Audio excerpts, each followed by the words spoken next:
court is falling apart because it only serves the few. And I keep going back to one of those things that was said in a Star Trek movie. I think it was Spock who said it to Captain Kirk. The needs of the many outweigh the needs of the few. Yeah. And,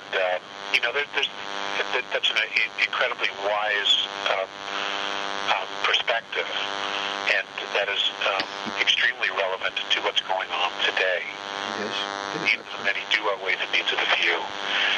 And, the few have had control, and here we are. It's crumbling because it's become so corrupt. And it needs to crumble. It's going to be ugly. It's going to be painful. But it needs to collapse so that something else can be, something that's more fair, more uniform, more in line with, the needs of everyone, Yeah. For example, it's rumored that the Rothschilds of France and England and Germany are worth $500 trillion. Let's say it was half of that. It was only $250 trillion. Carlos, they couldn't possibly spend the money.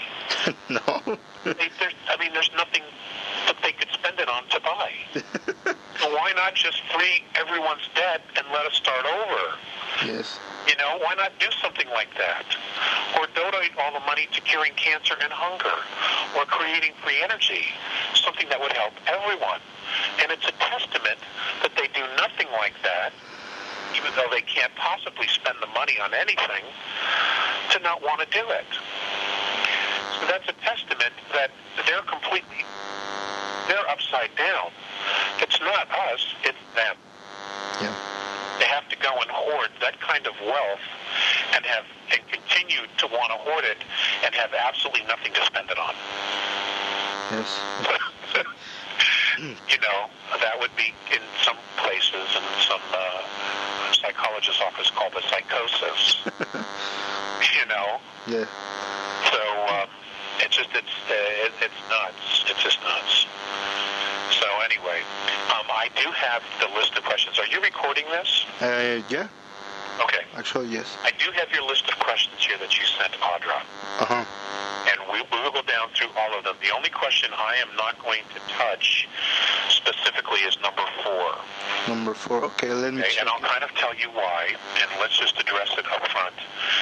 And, that was, regarding Jesus Cristo. Okay. Okay? I think I said that right in Spanish. Yeah, I know. It talks. And let me just share this with you. Why? Okay. Okay. I was born and raised a Catholic, and I know what the A's have told me about this, saying that the biblical Jesus is a composite character, and I absolutely have no problem with that. Okay, with that being a biblical character. I mean, a composite character. Because if you know the history of the Roman Catholic Church, it is anything but benevolent and stellar. Yeah. Okay? And frankly, I think after the Inquisition, all of their credibility should have been gone.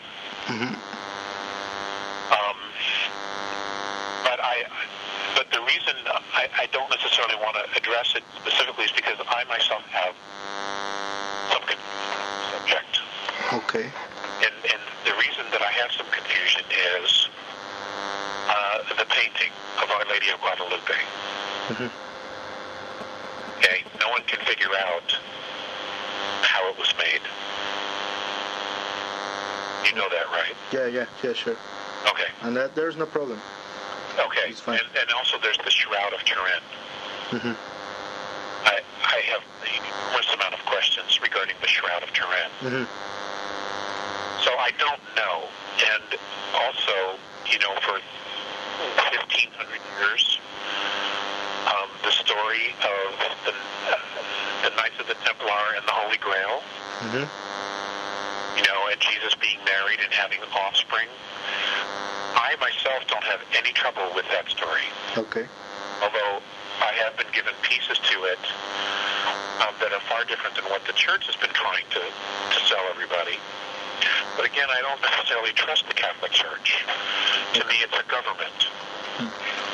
Yeah, it's a kind of. It is. It operates a little bit differently, but it essentially does the same things. Mm-hmm.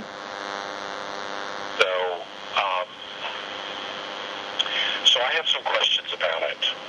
Okay. And maybe, we can go in a little bit deeper on that later, but sure. But if you're ready, we can just start going through some of the questions, okay? Yeah, sure. That's good. All right, so what we'll do is we'll just go in order. So number one, do you want me to reread the question? Yeah. Do I read it or? I'll read it. Okay. Nowadays, there's been a lot of confusion regarding the extraterrestrial activities due to several misinformations of this kind of stuff.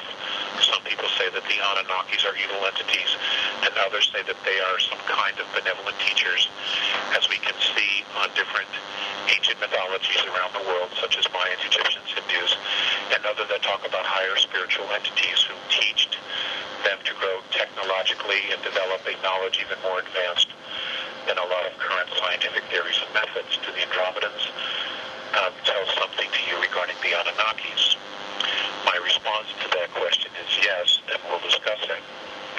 Mm. Now, you must understand that the Anunnaki were not just one tribe. There were several tribes, okay? Okay. And specifically, they are a collection of races from Orion, the star Betelgeuse, and the star system of Sirius. Okay. Sirius, okay? Now, within that, there are different groups and different evolutions. Now, in the Sumerian texts, they clearly talk about the relationship between two very specific branches within the family. Mm-hmm. The half-brother Icke and the heir to the royal line of Anu, Enlil. Okay. Clearly, they approached humanity in very different ways. One would be considered very benevolent, and that would be Enki and his offspring. And then there would be those who were relatively ruthless and treated us as if we were a natural resource, and that would be that of Enlil and Anu. Mm-hmm. Clearly, they taught us horticulture and farming. They also taught us some of the sciences. Clearly, the Sumerian texts discuss our solar system, and we have records from the Sumerians describing our solar system from the outside in. So clearly, that came from an outside source. Okay. Now, each of those families and family members, regardless of their technological level, were evolving as well, some more than others. And, the old saying, as above, so below, has never been more prevalent than that. Now, you talk about the Egyptians. Uh-huh. The Egyptians tend to lean more towards the Enki side of the family, okay? Okay. Especially in their gods. Where the Hindu basically talk about both sides, even though they had different names. Yeah, sure. Okay? The Mayans, I believe, tend to lean more towards Enki side of the family than the Anu side. But again, they had a different language. Yeah. Now let's go back to the language issue in itself. I have been told that at one time all of humanity spoke one language. Mm-hmm. But then it was this decision of Anu to separate the cultures of Earth and to teach them different languages so that they would be more manageable, controllable. Yeah. Okay? To me, that's not an enlightened perspective. Mm-hmm. They did that on purpose to make us easier to control. Mm-hmm. Mornay and Visayas both have said that prejudice, it was an extraterrestrial perspective that had been taught to us. This perspective had been taught to us by the same group of the Anunnaki. Okay. All right? Yeah. So, not that we have 100% of all the history, because a lot of it's been hidden from us, Mm-hmm. but clearly it was a